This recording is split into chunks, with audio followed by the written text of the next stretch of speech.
Have you ever walked past a locked basement door and felt like something on the other side was listening to you?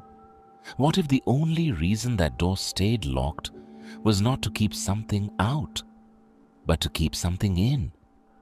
If you ever move into an old house and someone tells you, "Don't open the basement door," believe them, because this story might save your life. I had just moved into an old countryside house after my grandfather passed away. The place was quiet, surrounded by tall trees and far away from the nearest town. It was the perfect place to escape the noise of the city. Before leaving, the lawyer handed me a small rusty key and looked at me with a serious face. He said, "This key opens the basement door, but no matter what happens, never use it."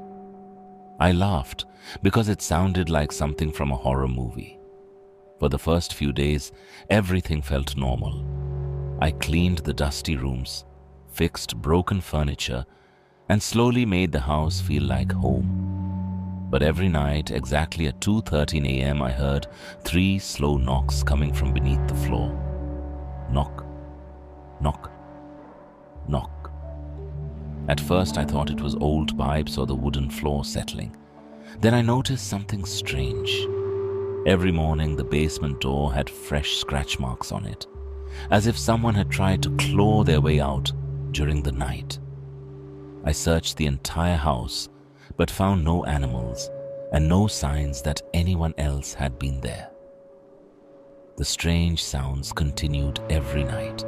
Sometimes I heard whispering. Sometimes I heard someone crying softly.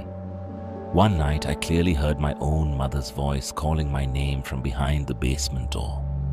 The problem was that my mother had died 5 years earlier. I froze.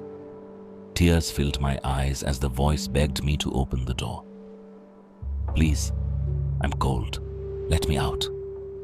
My hand reached for the key, but I remembered the lawyer's warning. I stepped away, locked my bedroom door, and tried to ignore the voice until morning.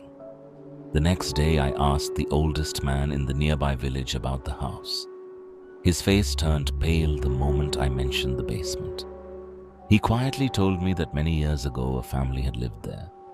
They had become obsessed with strange rituals after discovering an old hidden room beneath the basement. One by one they disappeared, but neighbors kept hearing their voices inside the house long after they were gone. The villagers sealed the basement and swore never to open it again. I wanted to leave immediately, but curiosity is a dangerous thing. That night, the knocking became louder than ever. Bang, bang, bang. The entire house shook. Then I heard my own voice from behind the basement door. It was screaming for help. "Please, open the door.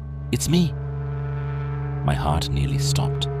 I knew it was impossible, but the voice sounded exactly like mine. I couldn't take it anymore. I grabbed the rusty key, walked downstairs, and unlocked the basement door. The moment the lock clicked, complete silence filled the house. Slowly, I pushed the heavy wooden door open. A freezing wind rushed out, even though there were no windows below. The basement stairs disappeared into complete darkness. I turned on my flashlight and walked down one step at a time. The air smelled like wet earth and something rotten. At the bottom, I found an old stone room with strange symbols carved into every wall. In the center stood a cracked mirror taller than any person. As I pointed my flashlight toward it, I saw myself standing inside the mirror.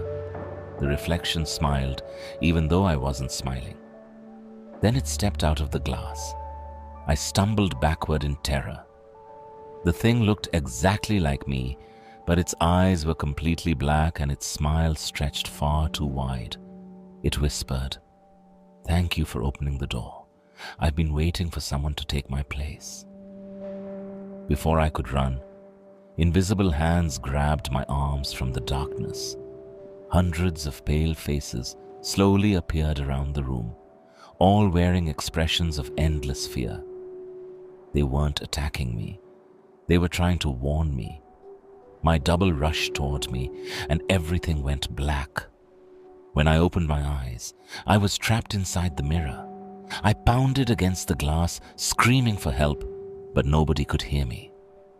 Outside the mirror, my double smiled, picked up the basement key, walked upstairs, and began living my life. Days passed, then months. New people visited the house. They waved at the person they thought was me, never realizing the real me was trapped behind the glass, watching everything. Every night I still knock on the basement door, hoping someone will hear me.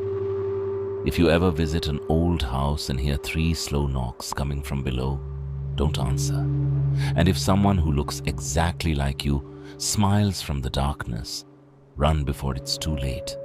Because once that basement door opens, someone always stays behind. If you enjoyed this horror story, don't forget to like, subscribe, and turn on the notification bell for more terrifying stories. Sleep carefully, because some doors should never be opened.